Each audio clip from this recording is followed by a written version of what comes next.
Hello everyone, today I will show you how to change text comment font size or increase text comment font size. I will increase this text comment font size.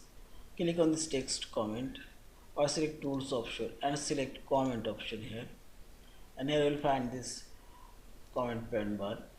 Now select this text box and double click on this text box and drag your mouse, select all of this text, and here you will find this font size.